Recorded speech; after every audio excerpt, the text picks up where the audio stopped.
Hello and welcome in this video concerning the wet look management in wet and tan skins. The first thing you have to do is to apply this script, okay, so that you have a shader allowing you to have a wet layer above every other layers of the skin.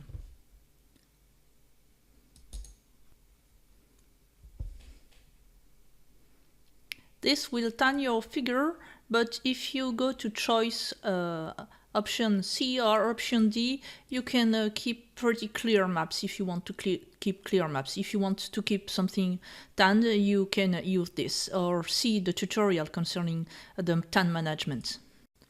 When you apply your choice, the gamma of the base color image maps is changed. This is why it takes a while to refresh the image maps.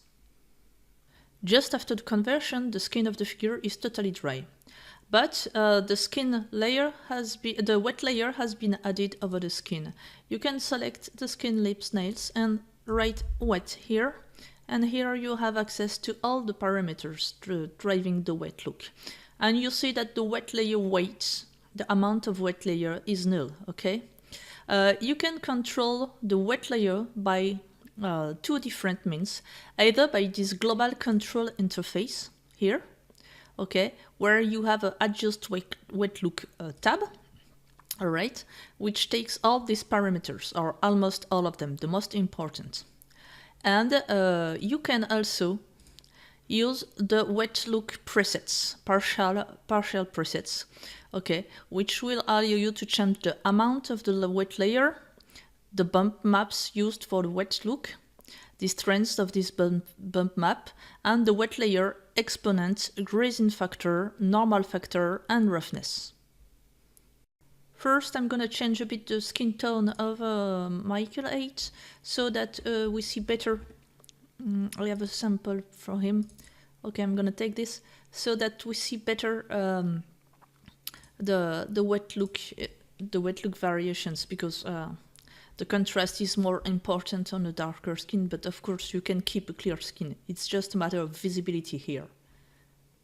When playing with wet layer amount, we are simply going to progressively increase the wet look of the figure, all right? Each time it takes a few seconds for the calculus to converge, but as you see, each time we increase the amounts, the wet look increases too. Okay, so let's go, for instance, this amount. It's changed only the amount of the wet layer and not the repartition of it.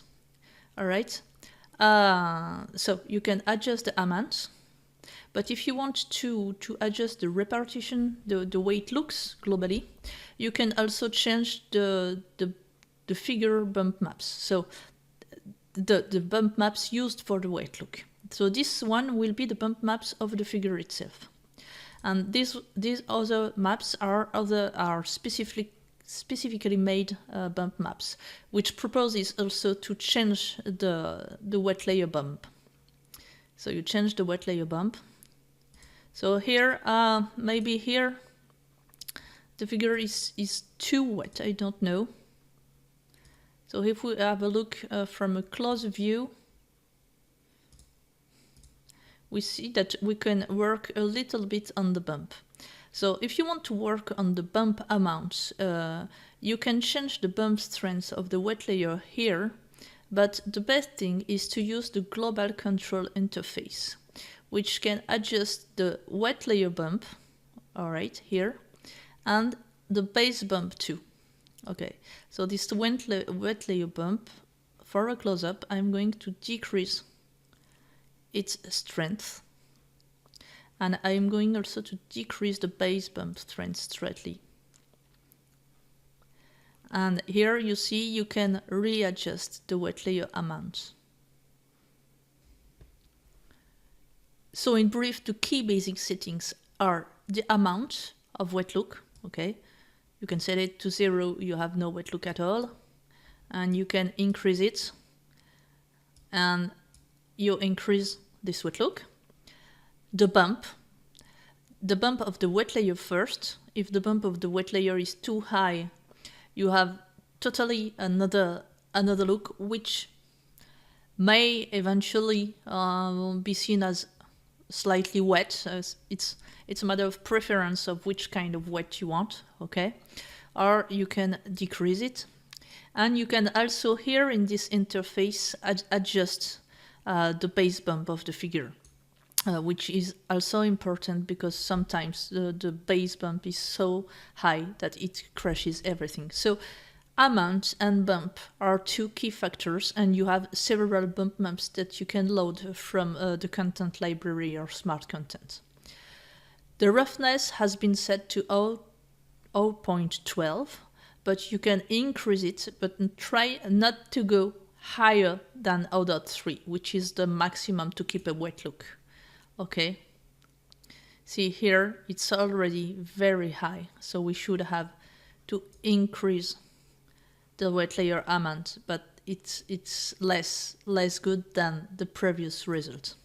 So roughness in general, lower than 0.3, around 0.1, 0.2. Okay, 0.1 is the best choice for this case of figure. These are the basic settings: weight, roughness, and bump. There are advanced settings which rely on a specific mathematical model to simulate the Fresnel's laws. You have three elements: the wet layer normal factor, the wet layer grazing factor, and the wet layer exponent. The grazing factor describes what happens to the grazing rays, the normal factors to the normal rays, and the exponent is the speed from which you go from grazing to normal. This is very rapidly speaking, okay, but the idea is this one. If normally the grazing factor should be 1. If I lower the grazing factor, have a look at the reflections here of the grazing rays on the skin. There is very, very low reflections. Now, if I increase it a lot, okay, this is too much. If I increase it at 3, it's already a lot. Here you see you have much more reflections, okay, on the skin for the grazing rays, which take the color of the sky because there is an HDR sky above the figure. All right, so this way you set up the grazing factor. Okay, you see also the influence here and here, and on all the grazing parts of the body. Well, or on all the rays coming to the camera are grazing rays. Okay, the wet layer normal factors, it will globally also increase the whole reflection of the skin, and especially the ones of the one of the normal rays. So if I increase it, you see that everything becomes more reflective. Okay, here I increased it a lot, and everything becomes more reflective. All right, it's clearly visible. But in general, if you want to stay in something physics, you will be between 0.016, okay, 17 here, and 0.03. Okay, but it's cool to know that you can increase it to increase the wet effect. And the wet layer exponent, if you want to increase the wet layer effect with the wet layer exponent, you have to decrease the wet layer exponent. And it's you go faster from the grazing rays to the normal rays. Okay, in close-up it is less visible. In close-up I think it's much more visible. I'm gonna come back to 5. It's more visible from far away renders. So let's have a look at something more. Okay, I select my figure, I relaunch the interface, and I'm going to decrease the exponent.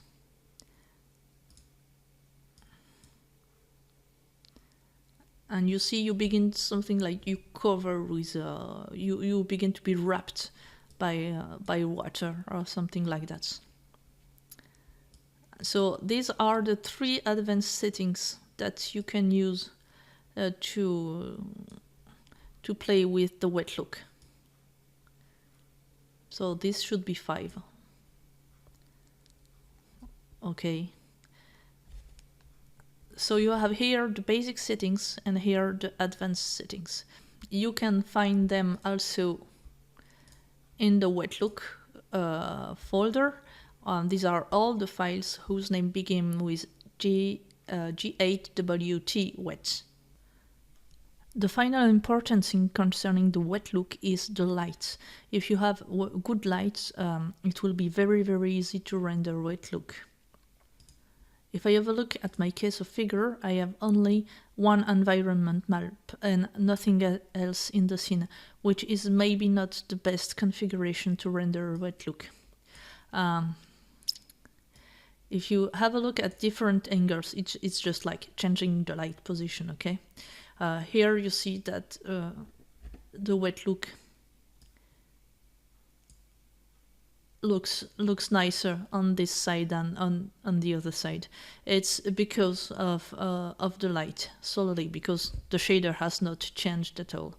One thing that you can do is to add some spotlight in order to enhance some wet features. Well, this is all for this presentation concerning the wet look management.